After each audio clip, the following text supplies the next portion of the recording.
Alrighty, boys. Listen, we got some more dev comments, dev posts, dev news, whatever you want to call it. Plus, we're going to go over some hot fixes. They have a new section for hot fixes. I'm going to link it down below also for you guys.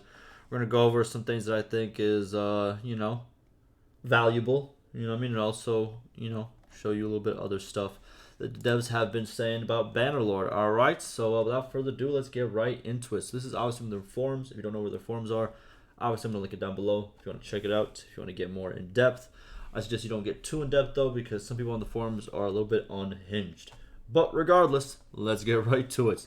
So first, these two posts right over here, these are pretty much about the Fog of War feature that we got in the new beta. So what is the Fog of War feature? The Fog of War feature is pretty much, if you go into the encyclopedia, everybody except the main leaders in the beginning of the game are pretty much like locked characters. You know, in fighting games back in the day, or not even back in the day. Well, back in the day, fighting games were more prevalent than they are now. But regardless, in fighting games, when the character is locked, they're like, either like they look like a shadow or they look like they're just completely blacked out. Uh, Pretty much same thing happens with Encyclopedia. You can't really check out a character until you actually meet them. Meeting them, you literally just have to bump into them. You can bump into them in a town, in what's it called, just on the map, just walk up and talk to them, and then all their stuff becomes available. Also, if I'm not mistaken, you can still see where the lords are at. Like, you still see their previous location. You just don't see their stats, their friends, their enemies, and all that other stuff. But here's what the devs had to say. So someone said pretty much if there's going to be any other changes, right? I don't know exactly where it was, but pretty much this is in response to that. The dev says the current beta won't see further content changes, but future patches may iterate over this feature and others. So pretty much what they're saying is they're not going to change it in this current beta because they are trying to move it to live, which we're going to talk about in a second too. That's another dev post. But it will have further changes in the future. I think personally, like I've said it before, as soon as I seen the change, my first initial reaction was, hey, I think we should make this another feature or option where you can toggle it on and off. I think that would be the best way to do it. I don't think this should be a forced feature as a sandbox. I think you should have a lot of on and off switches, and this should definitely be one, in my opinion. And a lot of other people's opinions as well. But all right, next. Then we have. I'm pretty sure this is also another post where he's talking even more about it. So the player first says, that may be the intent in the new version, judging by some dev remarks from 2 weeks ago or so. Not sure I like that, but it would be nice if it could be confirmed. At least one could develop a strategy to work around it. Talking about the Fog of War. The developer says it's intended that they are replaced at that rate. It's not intended for the dead ones to be visible in the encyclopedia. From what I understand, the high rate is part and simply to fix existing save games that may suffer poor distribution of wanderers. Okay, my bad completely. So this is actually not about that. I think I messed up my order of dev posts because I got all of them next to each other. But this is talking about wanderers, pretty much companions before they become companions. As he says, unhired companions. And what happened in the beta patch? We had another change where the companion kind of like pool got better, as in it got more. You could say fair or even, where every single type of companion would pop up kind of in an even amount. You want to see 20% of the companions or 30% of the companions or future companions, wanderers, right? Being a certain, pretty much being the same character, just different names or different, women or female, right? No, I said women, men or female, right? So, now it's a better distribution. Like, you'll have like someone who excels at engineering, or someone who excels at two-handed, someone who excels in one-handed. It's better. It's more evened out, right? And they're saying that unfortunately there's a problem, but that it will get fixed eventually, right? And what's it called? They said they tried to fix some stuff that included fixing existing games. Unfortunately, I'm gonna keep it real with you. Whenever new big patches come out, I know people hate restarting a new campaign or whatever, but usually there will be problems with your existing campaign, even if they're very, very minor. There are problems whenever you load into a game that was previously had different code, and now it has to update the code and also update the gameplay. I think, in my opinion, the devs do pretty good in this regard, But obviously, always, if the code changes drastically, there's gonna be problems. There are gonna be issues. I know people will say, "Oh, well, I hate that that happens that way." You can, if you have this on Steam, which I think the majority of people do have it on Steam. I don't know how it works on consoles. On Epic Games, I know you don't really have an option, but on Steam, you can choose to not auto upgrade or auto update. So if you guys want me to do a video on how to update as well, I could do that as well. But it's very simple. You can even look it up on YouTube. How to not auto update a game. It's like literally a 1 minute fix.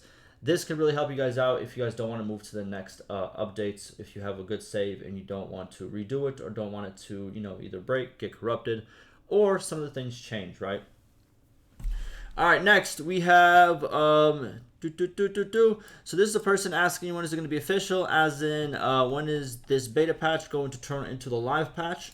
And the dev says we're working towards moving it to live, but I can't say anything with certainty at this point. Unfortunately, we'll post when I can share more. So pretty much soon. Like I said before, it could take a couple weeks, a couple months. It all depends. But obviously, when it does move to live, that's when people on Epic Games will see it, because obviously Epic Games, unfortunately, unlike Steam, can't have multiple different versions of the game. It just can only have one version of the game.